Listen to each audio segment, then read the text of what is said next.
I am joined by the man, the myth, the legend, Rahim Khan. Thank you. We will be discussing, what are we discussing, Rahim? So this is an interesting one because You have been reading. I've been reading finally after all these years. Yeah. I've opened up. I've actually sort of cottoned on to what's going on in Pakistan. And this was something I shared with you, and I think I had missed it initially. Simply because there's so much going on with regards to Gaza, with regards to Palestine, that this kind of escaped my notice. But this popped up on, what's it called? Facebook. Okay. Back in July, I would say, or late July, Boiler Room, which is, they do DJ sets and stuff like that, and I mean, they're based out of England. They do these parties and concerts. They do these parties and concerts where they invite, what's it called, local, DJs, and they do sets, and they're glitterati. The glitterati, exactly. The kind of society that you and me are not invited to. No. Nobody wants us at any of these events, which is why you were me certainly not an uncle. Which is why we are now reading about it third hand on Instagram on some post. Nobody's inviting us to this stuff. No, we're out of that. But the reason why this caught my notice was because, again, I did not know from Adam who owned Boiler Room or anything like that. I'd heard of them. And this is a multinational company. Oh yeah. Right? It's not a Pakistani. So Boiler Room is international. I think they're based out of England, and they were recently, and by recently I would say maybe, for example, early this year or late last year, they were acquired by this global investment firm KKR. Now, for those of you who are unfamiliar about KKR, they're invested everywhere. They're the kind of corporation like you guys, you tend to have nightmares about, right? Oh, shit. Yeah. Right? But then they're heavily invested in Israel. And a lot of the stuff that they're doing has been sort of linked to the ongoing genocide in Gaza. And the occupation. Right?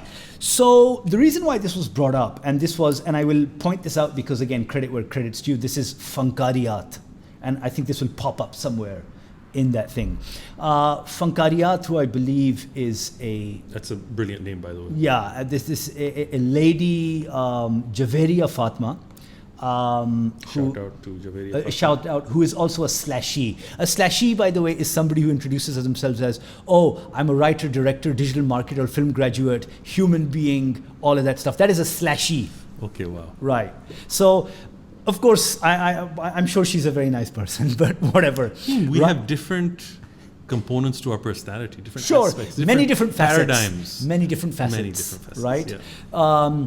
But yes, credit where credit's due. This, was put up on her, Instagram, and I checked it out, and I was like, it's worth sort of going down the rabbit hole on this one. Okay. So she raises this point that, for example, because Boiler Room is owned by KKR, and here they are in Pakistan, sort of promoting local DJ, local music, and all of that stuff, it was perhaps the responsibility of those DJs, all of these Pakistani ones, and I think they've mentioned a couple of them who I've never heard of, right? The only DJ I've heard of in Pakistan is DJ Butt. I've heard of DJ Barrister as well. Oh wow, DJ Butt was Imran Khan. Oh yeah, rallies, and then dude, DJ Butt is he's infamous. I'm sure he has like a house in DHA now from all of that money he made or didn't make. Apparently, he didn't get what's it called? Yeah, the media team didn't pay him. I guess. Yeah. Anyway, but okay, right. So she's calling these people out that, for example, Pakistani artists who tend to be sort of championing. And in this particular case, she's mentioned one or two of those artists because those artists, I think themselves are trans as well, and they're sort of advocates of trans rights and whatnot. So she's like, on the one hand, you're sort of advocates of this particular thing, but then you're cherry picking. Why have you not, for example, boycotted Boiler Room and KKR, which I thought was a very valid point. That's interesting. But then I thought, I think it's worth sort of going deeper into this. I did check up on this, even though Boiler Room, which had, and they've admitted to this because they issued a press release, that even though we've been acquired by KKR, we in no shape or form are aligned with their sort of values. And for example, our stance on Palestine is as it was on the day that we started. We are pro-Palestine, and we in no shape or form condone, for example, or accept or are accepting of what KKR is doing. right? But considering that they've been acquired, they can't really do anything about it. I think it was like one of those hostile takeover things, where like, what's it called? They just bought out, right? Yeah. And for example, whether the owners or founders or any of the employees don't really have a say about this stuff. I don't I don't know corporate machinations as they do. You're the lawyer here, so you would know better. And for example, they did. Concert promoter Boiler Room bans Israel shows after being acquired by KKR-owned firm. So they went to the extent of ceasing any more boiler rooms in Israel itself. And BDS, we all know BDS, of course. They were themselves appreciative of Boiler Room's press release, or at least their statement on this thing, regarding the fact that they said that even though we've been acquired by KKR, we are still pro-Palestine and we still are all on board with BDS. Okay, wow, that's interesting. So I think that was something that at least Fankariyat, and again, I mean, if you're watching this, hopefully we'll tag you in this. If there's anything that you'd like to add in on this, please. Yeah, and if you'd like to be part of this show, please join in. If you'd like to be a guest on the show. But this, I think... Fatima, this is what we're talking to you. Yes, we are. This, I think, I would like... Okay. And all of this was in the article, all of that you've discussed with me right now? So, for example, the stuff that she's posted, for example, it did not mention boiler room stance. Oh, okay. This was something when I said I went sort of further down that rabbit hole, right? Because I was saying that's a very well-researched article. No. That was my research, man. Come on. Which are rare in Pakistan. That was my research, man. That was my research. Because the wonderful. thing is, I thought, look, okay, first of all, I had never heard of KKR. So I was like, let me type in KKR. And then, a hop, skip, and jump to the next Google search is KKR and Boiler Room. Because, for example, a lot of people like, Massive Attack, Robert Del Naja, right? Who is also Banksy, if you want to believe that. I did not know about these things. I'm not privy to such information. I'm sorry. But like a lot of people, you've seen, and even besides this, you've seen how sort of in the music world, whether it's Kneecap, Bob Vylan, any number of performing artists. I mean, they've taken like a very staunch stance. Militant almost. Yeah. Like, for example, and the thing is that they've pulled out of any events that, for example, are happening in Israel. Right? Yeah. They have called, and for example, Massive Attack have been on the forefront of this. Roger Waters of Pink Floyd. Absolutely. I mean, that guy, it's just so many people. And then, for example, they've also gone to the extent of calling out fellow artists. Like fucking Thom Yorke of Radiohead. Yeah, he's a piece of shit. Yeah, man. Let's just say it for what it is. Fucking Bono. Although he was always a piece of shit. No, but I mean, this is Bono of the same, I'm standing with Desmond Tutu here and we're trying to save the world. A sack of turd. A sack of turd, exactly, like a bag of dicks. Yeah. But yeah, no, I've never. I'm sorry, this is your most expletive-filled systematic episode, but I think it's worth having. I guess we had to cross that, Rubicon at exactly, some point. Here we have. We'll never speak parliamentary language on this channel again. But we've seen this happen. Yeah. Right? So I think it's a fair point for Fankariyat to be calling out Pakistani artists. Now, she's mentioned Sara K, Jane Hasina, and Sid. I'm sorry, man. I do not know who you guys are. I never knew you existed. But if you'd like to be a guest on the show, no. But so here she says, some of these individuals came to represent trans and Khwaja Sirah struggles, yet they performed at a genocide-funded event. They stayed silent on Palestine. They weaponized identity for clout while standing with colonizers. That's not resistance, that's complicity. You can't pick and choose oppression. You can't say you fight for justice and then dance on the graves of the oppressed. Because she also called out people who attended the event. Wow. But then these are Lahoris. Yeah, they'll go to anything. I mean, Lahoris are they have... We love you, Lahoris. You guys have the lowest standards ever. No, don't say that.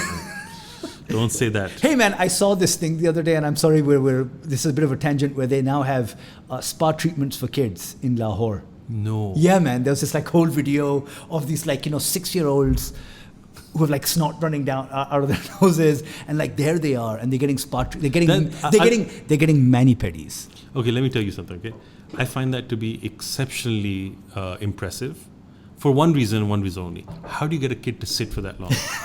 I have two, and I have not been. They've never sat down in one place for more than 5 minutes. I think there's like, you know, sort of an over-the-counter drug for this. Yeah, there are many over and under the counter drugs for this. Phenergan is a choice of mothers around the world. Anyway, so you can't scream liberation while ignoring the cries of Palestinians. You can't hide behind queerness, performance, or identity politics while enabling a system that profits off genocide. So now, if you remember, I think this was last year where you had Coke Studio. I don't know which edition it was. I don't want to sound like a snob, but I haven't watched Coke Studio in like a decade. Okay, I'm a snob. Whatever. Yeah. Fuck you guys. Okay, but you had a lot of people coming out in force, and by that I mean coming online. Yeah. Calling out Which is the only place we're allowed to congregate now. Exactly. So. Because, and this is going to lead to another point which I'm going to bring up. Or you can at least. But before that, a lot of people were calling out Coke Studio because they were saying that here's Coke Studio, which actually has factories in the West Bank. Occupied territories. In occupied territories, right? Yeah. Remember that Bangladeshi ad? Yeah. They got so much shit for that. Exactly. Because the thing is that there's no way you can sort of like, you know. I'm so proud of my Bangladeshi brothers. Exactly. I mean, you know, last time you guys, I mean, when he was on a podcast, you got him 40,000 views. 40,000 Bangladeshis, plus. Please. Thank you. We need you here. Thank you, my brothers and sisters. With this newfound bonhomie that we have between Pakistan and Bangladesh. Yeah, I'm so happy. I'm hoping they start direct flights. My wife and I will be on the first flight. On the first flight. To Dhaka, yeah. I'll be on the second flight if a free ticket is provided. We will arrange something. Thank you. Because they need the beard. Yeah. in So, a lot of people were calling out Coke for that. They were like, why are Pakistani artists platforming on Coke Studio when Coke itself, the global brand, is sort of is on occupied Palestinian territory? Okay, Rahim Khan, I think you have spoken enough. I'm sorry. Okay, these people do not tune in to listen to you. I'm sorry. Yeah. I am the sideshow. Wisdom that I spew. But on a more serious note, this is a really important issue, right? The boycott, right? Yeah. And in Pakistan, there's been a lot of confusion on this. I remember when this initial Israeli onslaught, it's war crimes and stuff like that. People said, "Oh, we should boycott McDonald's. We should boycott these places." This and that. And then others were saying, coming up with a more economic, both it affects our imports or exports, or affects the economy. These are Pakistani owned. These are Pakistani owned, and they provide really good jobs and high quality standards. And I said, look. So the way we look at some of these issues in law, for example, right? And we do it in other fields as well, but just because it's my area, so is that when you have something that is not easily definable or isn't like it's in social situations, you can't there's such a huge variety of them. There are infinite variations that you have to create some sort of mechanism to judge what is right and what is wrong. So you create what are thresholds, right? And thresholds, ultimately, a human is judging what that threshold is, right? So in this context, you have to create a threshold that, or a balancing act. Is the benefit that McDonald's provides to its workers, say, how many, 500 workers in all or of to the local economy, to the local economy, whatever benefit it does that outweigh the harm that it's doing by providing free meals to Israeli soldiers? Remember the that? Optics there? Do you remember? I mean, I think this was in the very first month. I think it was in October 2023? Yeah, absolutely. Or November of 2023. Yeah. Where, I mean, they provided, I think it was like, 5,000 free meals. And they kept on doing that. They kept on doing that. And it wasn't just McDonald's. McDonald's was the one that came out. Yeah. Surf was going in with washing machines and washing the soldiers' things on the battlefield. Like right outside the battlefield. Yeah. And McDonald's even tried to walk it back. I thought it was Ariel, not Surf, sorry. Okay, right. It's either Ariel, it's one of these international One of these brands, Nestle-owned ones, I think. Yeah, probably. Right. Probably, right? And so they're doing all of these different things to support their troops. Yeah. Now, the thing with... now, what's interesting is, and this is another point that you bring out with this Fankariyat article, is that Boiler Room tries to distance itself, tries to do the right thing, right? It makes these statements, and it's appreciated by, BDS as well. Exactly, yeah.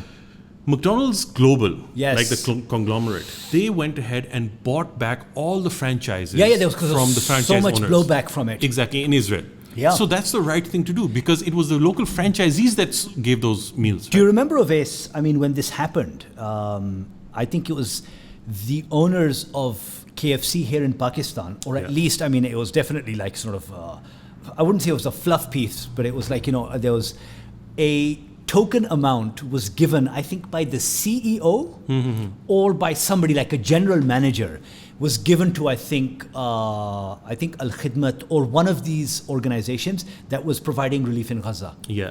Right? They did that. Because again, I think they were feeling the heat. Yeah, definitely. But it's died down.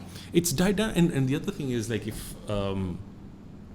what you're seeing is that I don't know if Pakistanis, like, if you want a boycott to work, it has to be like a mass boycott. And these boycotts, why they stung, why McDonald's lost money and why they took, change was because the Arab world shut those McDonald's down. Absolutely. Nobody was going. No, absolutely. Right? But either we are begheret, because we still kept pumping money in to these organizations. I really don't want to name these things, like, for example, but whatever, I mean, sort of like, as you said, it's this sort of decision about sort of the benefit to your local economy or these people who are being mass like slaughtered. Yeah. So, I mean, McDonald's, KFC, Tim Hortons, these are three sort of like, at least that are more visible. Yeah. Then you have Nestle, you have Pepsi, you have Coca-Cola. But Nestle is that beast behemoth that you I mean, literally, there are and that's essentials that and that's where I think you said it's thresholds. Yeah, it's thresholds then. It's thresholds then. Like you also, I think a lot of people, what they do subconsciously is that they say, how big of a difference inconvenience is it to my life for me to do this? And if it's too big of an inconvenience, then, I won't. Like, one example is Intel, right? Yeah. It's extremely difficult to buy a computer without an Intel in it, right? It's staring me in the without face an Intel now. chip in it, right? What I've done is that when I had the opportunity, I had enough money to be able to build my own computer, and I got AMD Ryzen chips, right? Because Ryzen chips are not made in Israel, and they're not, fabricated in Israeli fabs. So I thought that was something that I could do. But there's still, I'm sure, components that are part of that I don't even know about. How do you avoid using Google, for example? Yeah. And that has huge. And Google, I mean, has been providing a lot of the AI. Amazon Web Services, all of those things are allowing for example, the Israeli military to be able to. I mean, for example, things. I mean, like, while you have like, degenerates like Palantir, for example, and its CEO, who is so rabidly Zionist.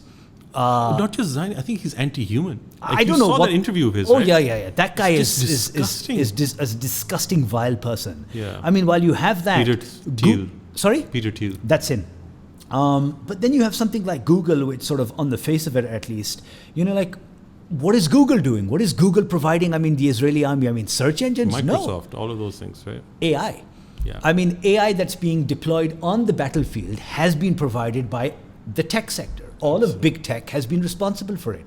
But then, as you said, there's thresholds. The thresholds.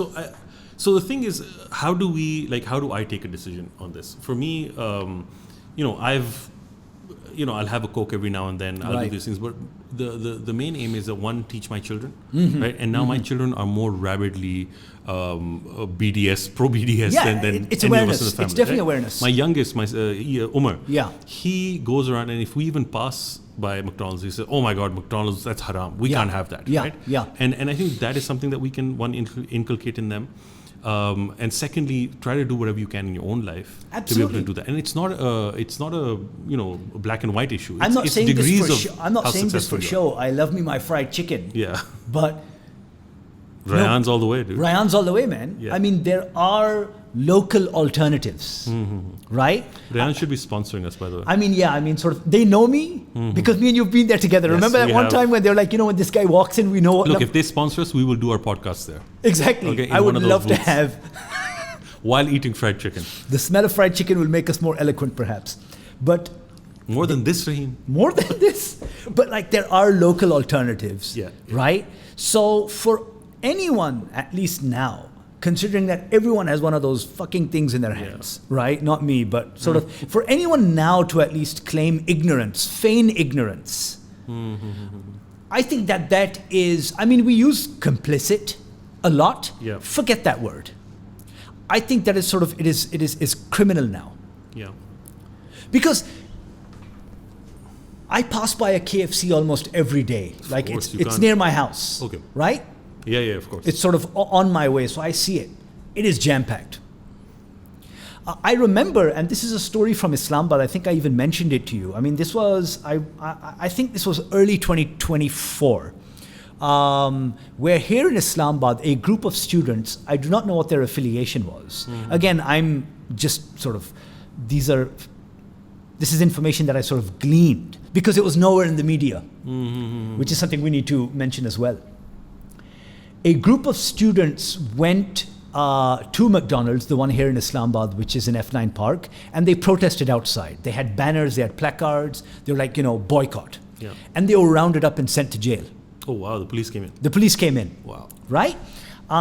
Similarly, I think Tim Hortons, you had people outside of that place. And then online, I did see a number of people, I think this was in Sialkot or something like that, where they barged into this KFC and they were telling people, stop eating, right? Yeah. And then shortly thereafter, I think one of the organizers of that protest kind of schooled them that you don't need to sort of badger people. Yeah. You don't need to sort of browbeat people into saying, oh, stop eating, or like literally take that boti out of their mouth, like, the fried chicken out of their mouth, right? There's a way of doing things. But at least, you have people who are doing this. Pakistani media is nary to be seen. No, but I think it's not just the media. I think the media is getting signal. Yeah. Because we know that it's been a state policy not to allow for too many protests. Not to for it to be sort of in this very... Yeah, in this lukewarm, very tepid. Pay lip service to Gaza and feel sad about it, but don't... We've provided 5,000 scholarships for Gazan students, but exactly. I mean, we're sending this much aid. We send another plane to Egypt and all of those things. But Oves, tell me this, because again, your background is... This is your background, which I find really interesting. At the United Nations, our representative, both past and present, have been very, very vocal, have been almost integral in all of that sort of backroom dealing. Because the thing is, I remember it was the Palestinian UN, the representative. He was like the Pakistanis has always been there to help us. Yeah. So, I mean, I find it very interesting, and I mean, this dissonance between sort of what the polity might be, but then what the powers that be might be, what they do as well. I mean, on the one hand, for example, I remember, I think this was 2 or 3 days ago, where the UN ambassador was almost harangued by our guy. The US representative was harangued by ours. He said that sort of, be ashamed of what you're doing. But then on the flip side, you have the Pakistani government, and it was thanks to I think it was a Zeteo article by Fatma Bhutto, where a presidential award was given to a US general. I'm forgetting the general's name. I've forgotten his name as well, but Kurelek or something. It was a weird late name like that. How do we make sense of something like this? So it's really interesting.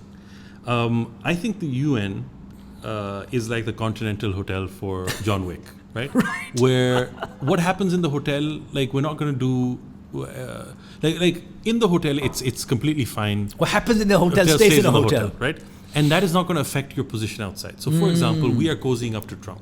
Trump is rabidly pro-Israel. Oh, right? yeah. But that doesn't mean that our ambassador the ambassador at the UN, he's given leeway. Okay. We're not elsewhere outside of that in our foreign relations are we going to go gung-ho anti-Israel or something. And there's a bit of leeway. They understand what our position is. We are an Islamic republic, right?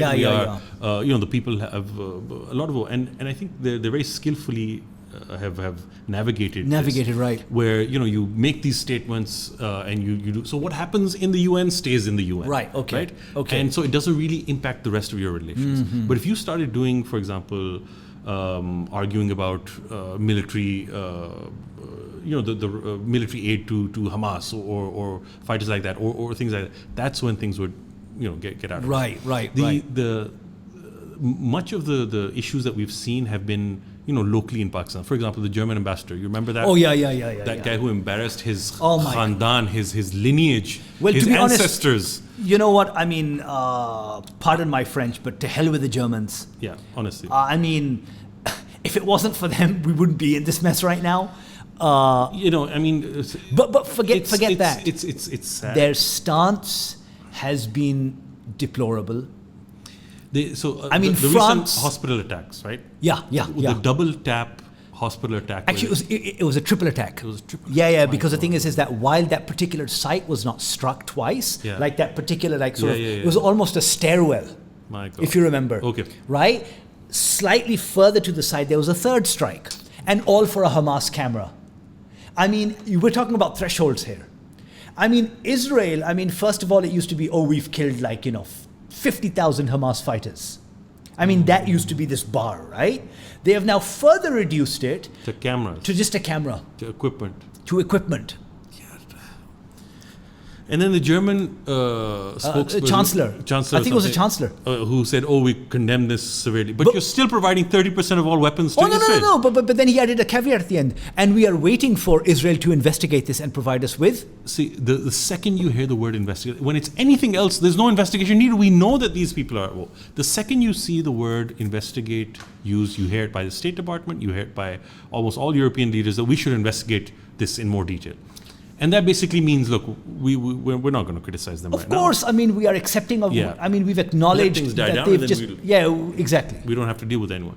Anyhow, Let's get coming back to Pakistan. Coming back to Pakistan. So the boycott is something that is difficult to understand and especially difficult to sustain.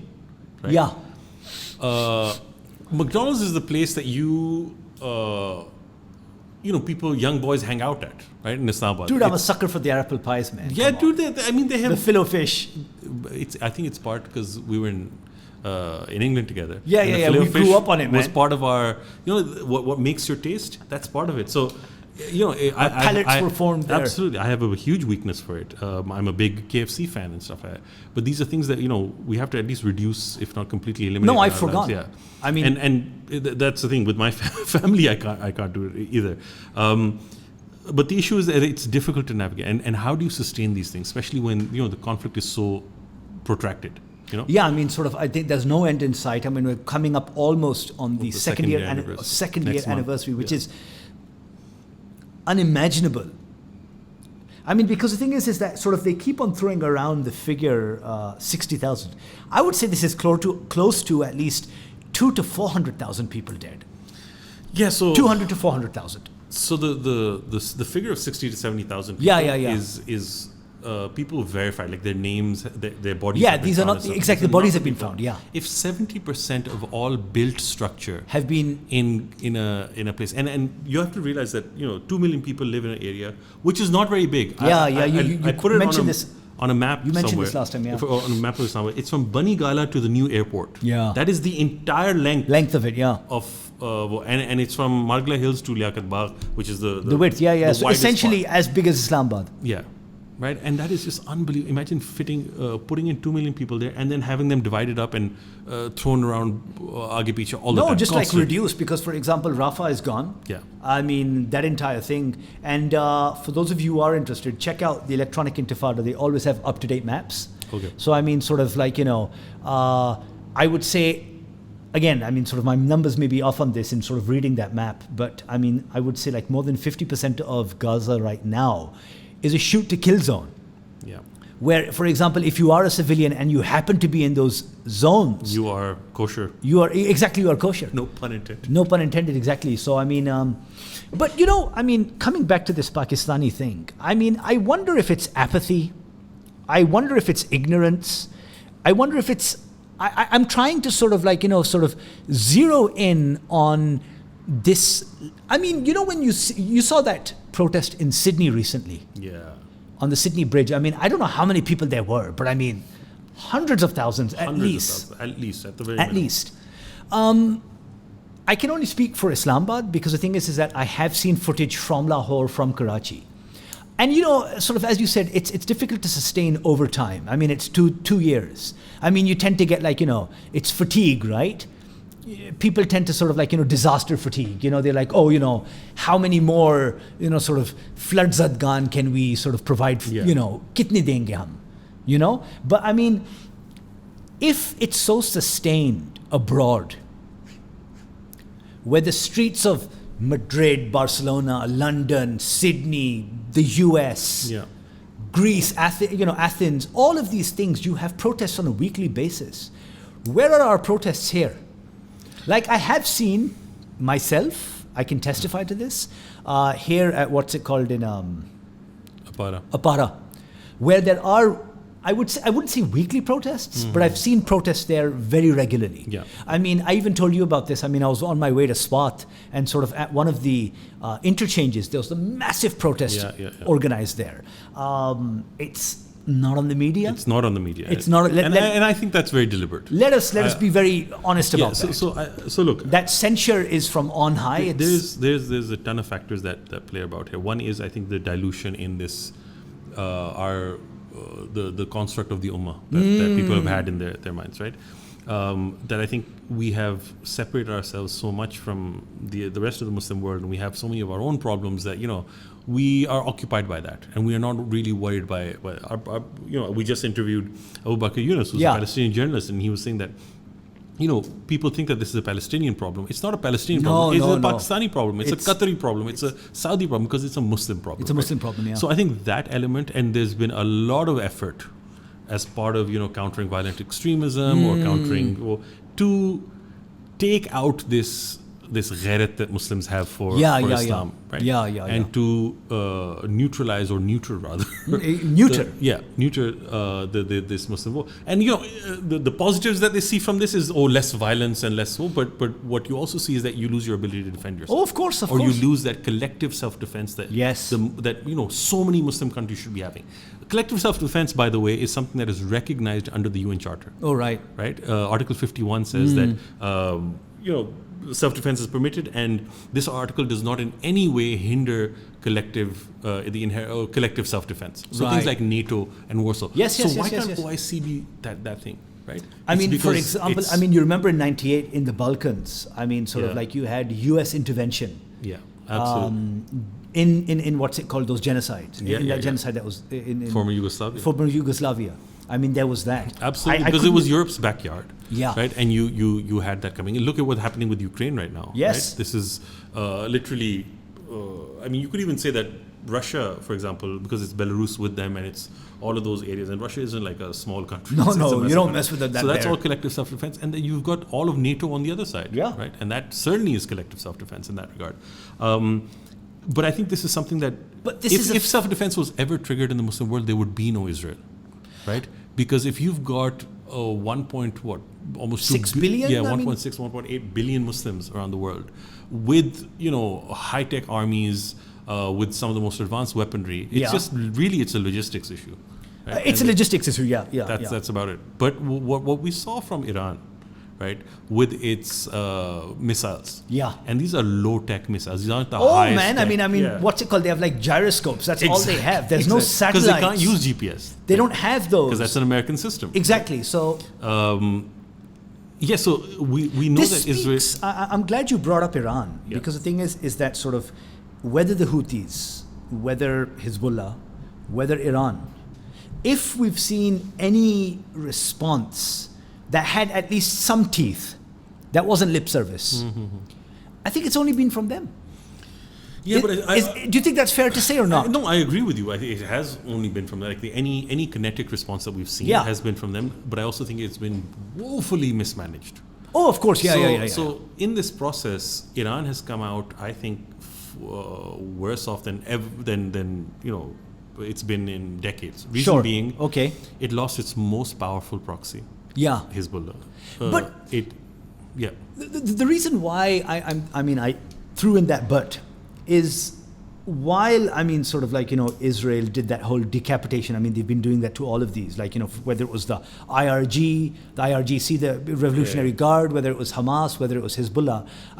Going for the top tier, going for the leadership.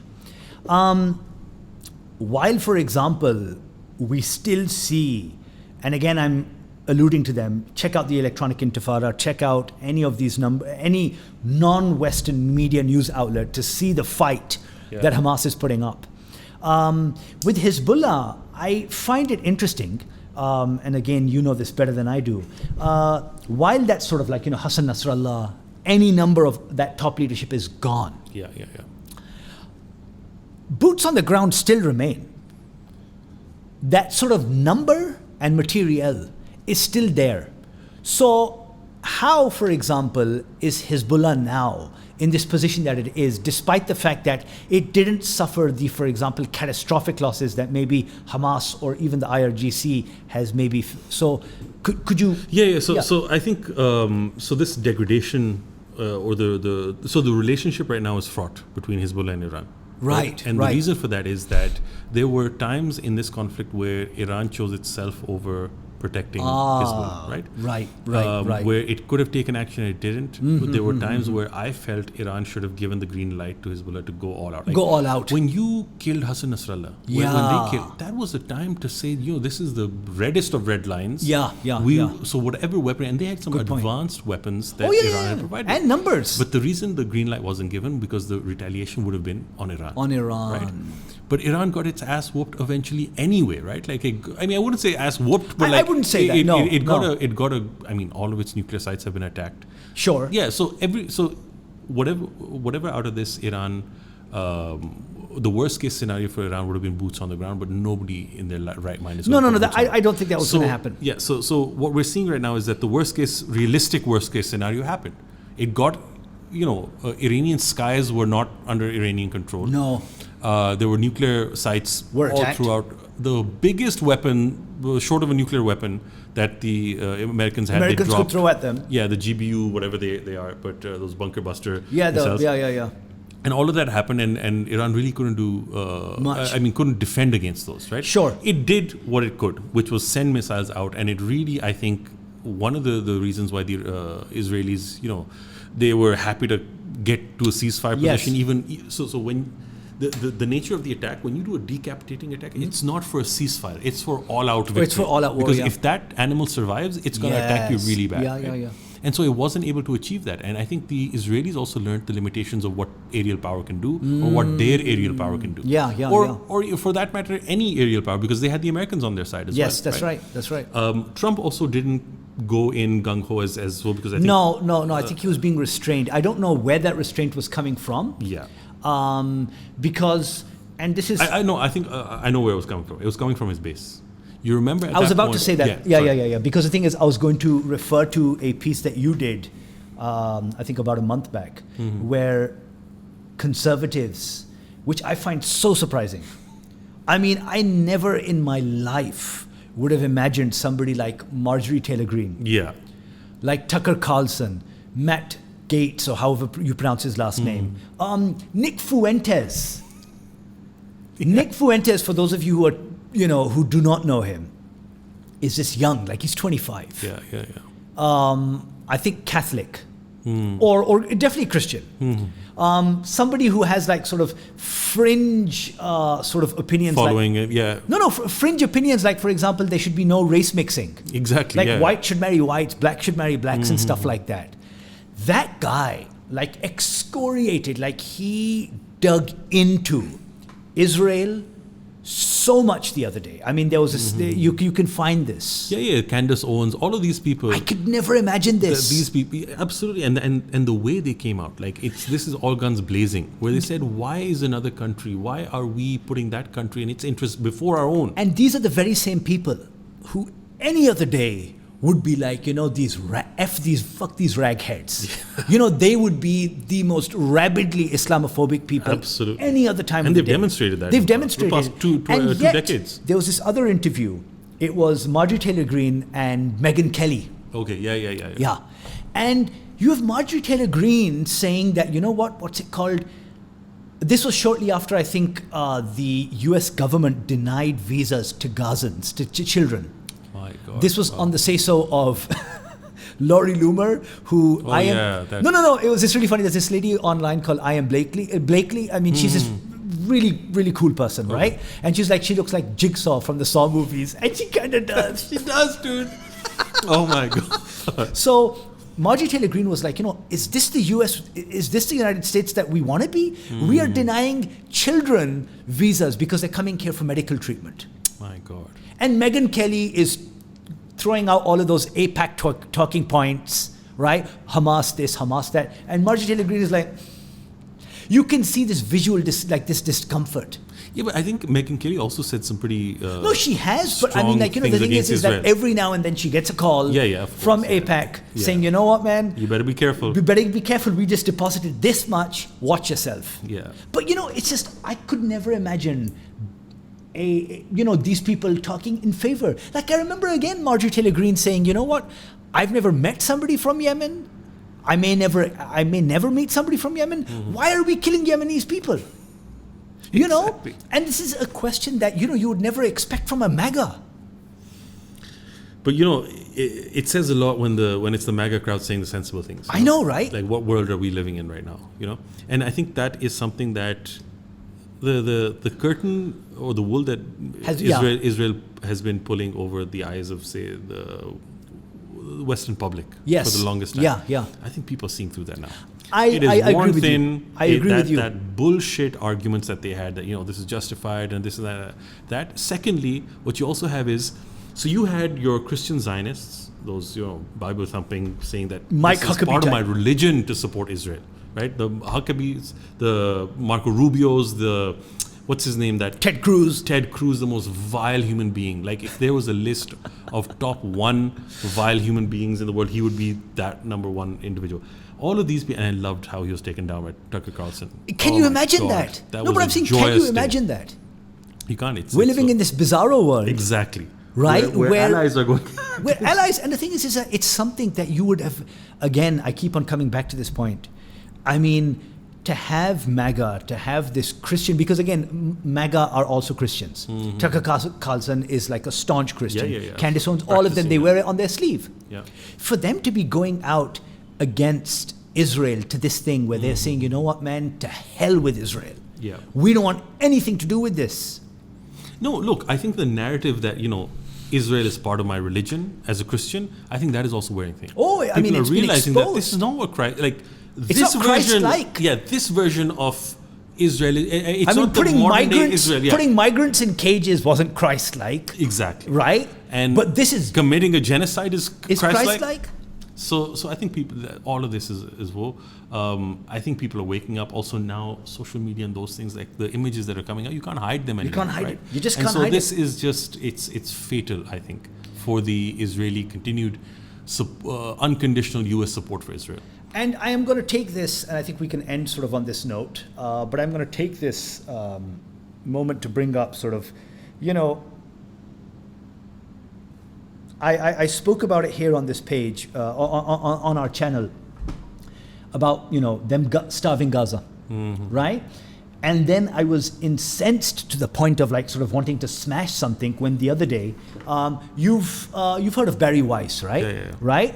And on her, the Free Press, and it's $250 million valuation, which everyone in sort of, the blogosphere or whatever you want to call it, they're like, how in God's name? This is, the footnote is, this came to me in a dream. You know that yes, this was revealed to me in a dream. But they put out an article that I think is perhaps the lowest a human being could. I mean, the article was the kids that were being shown to starving to death all had pre-existing conditions. This is something that the New York Times peddled. This is something now that Barry Weiss's The Free Press is peddling. That, and they were actually saying it because the thing is that, according to them, this is Hamas's propaganda. This was what Megyn Kelly was telling Marjorie Taylor Greene. That no. This isn't Gazans starving. This is just Hamas's propaganda. And the very fact that everyone, they're trying to peddle this. Can you imagine? You tell me, I want to know how Hamas has paid UN Secretary General, every UNRWA chief, all of these UN entities who are UNRWA is a Hamas entity. Forget that. Okay. Right? But all of the other entities, WHO, this and that, who are appointed by Western governments, their leadership. Right? Let us not talk about any of these INGOs because, again, all of them have been somehow or the other paid for and bought by Hamas. Yeah. Or the Qataris. Or the Qataris. Yeah. Qatar has really deep pockets, man. Yeah. Right? Man, they even bought Trump with a plane. Exactly. But which he sadly can't keep.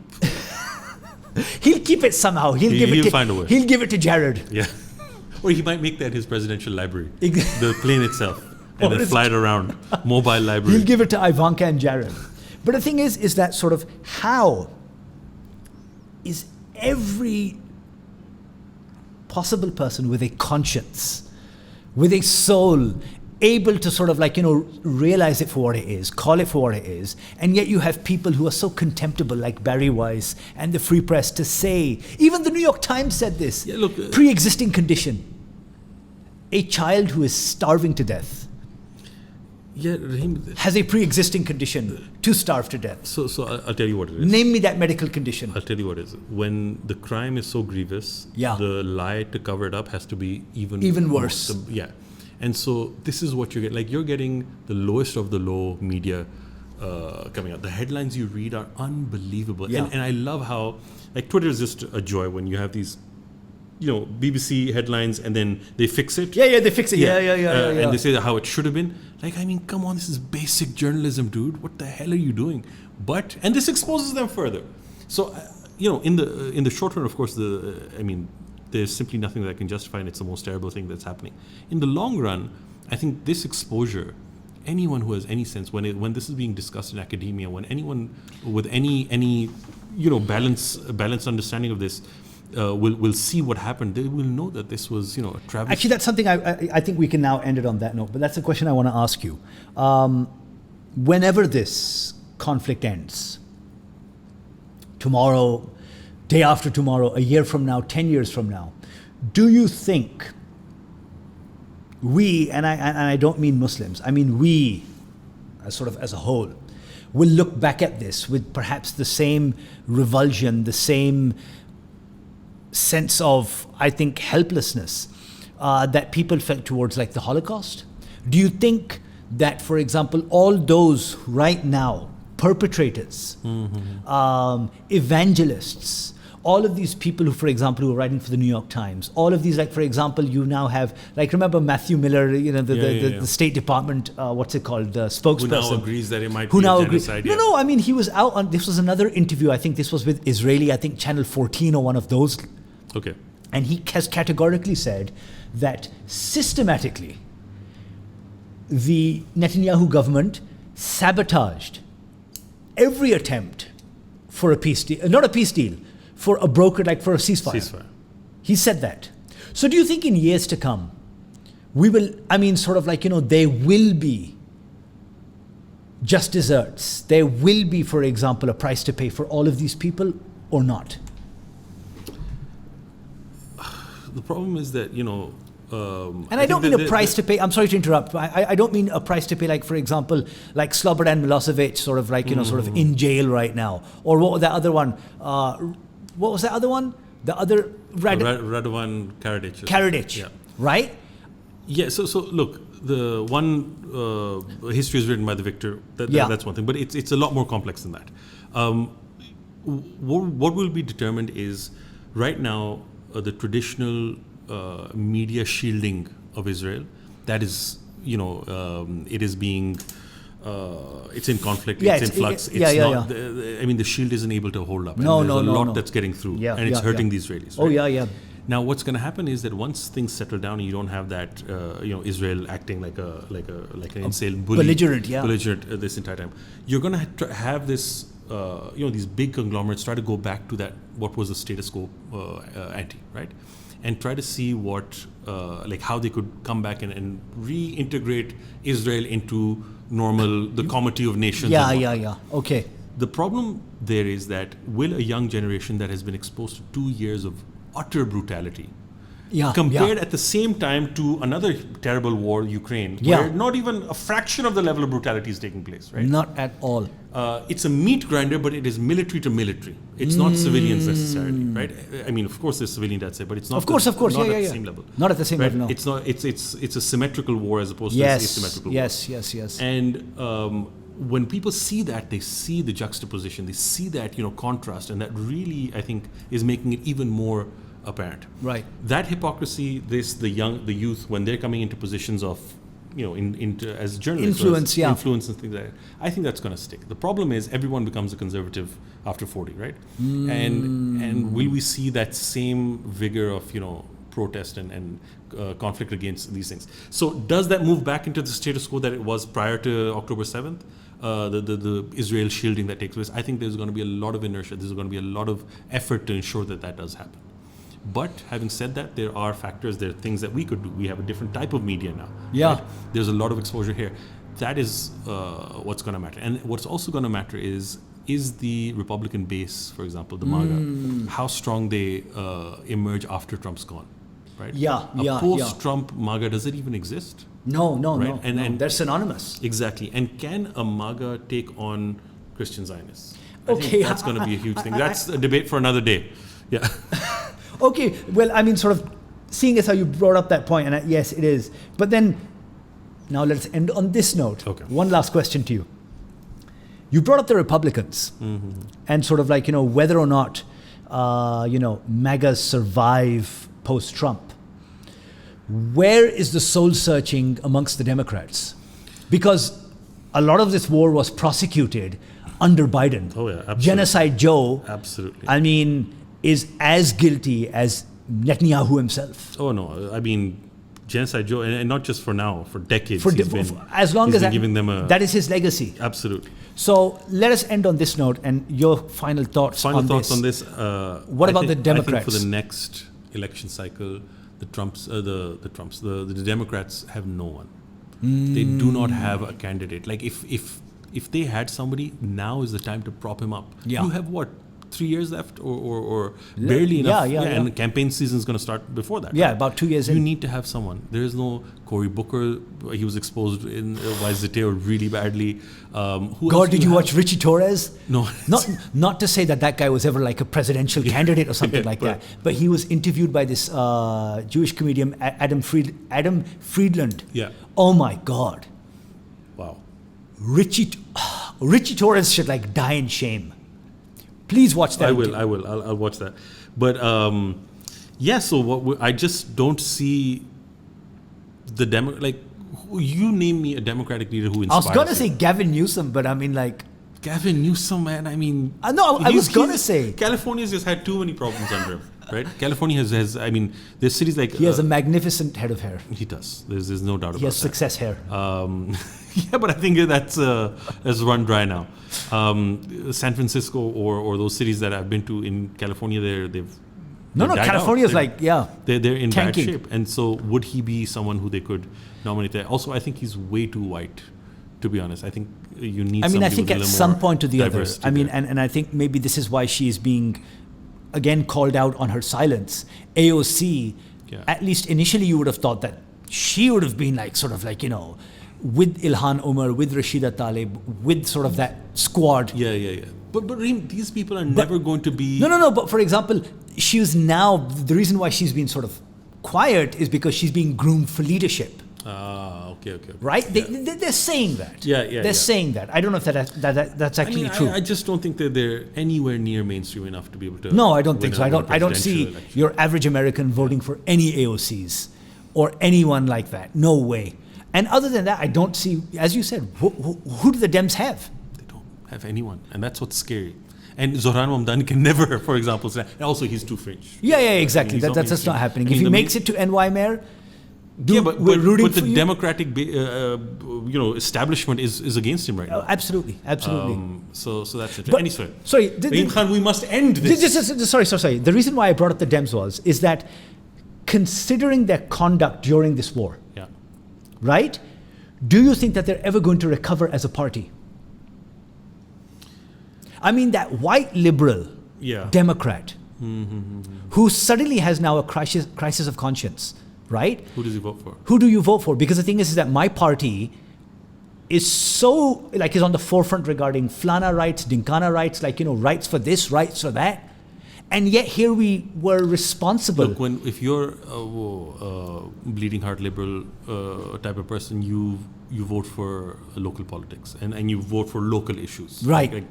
Abortion and this. Yeah. And so I think ultimately they'll do that. But to win a presidential election, you need an inspiring leader, or you need a backlash. So, for example, Obama, inspiring leader. Oh, yeah. That guy, I would have voted for him, even though, despite his terrible legacy. The great black hope. Yeah, exactly. So he was a charming, charismatic person. Oh, yeah. I think Zohran Mamdani has that Has level of that charm. quality to him, He still can't stand because he wasn't born in the US. Yeah. That's one thing.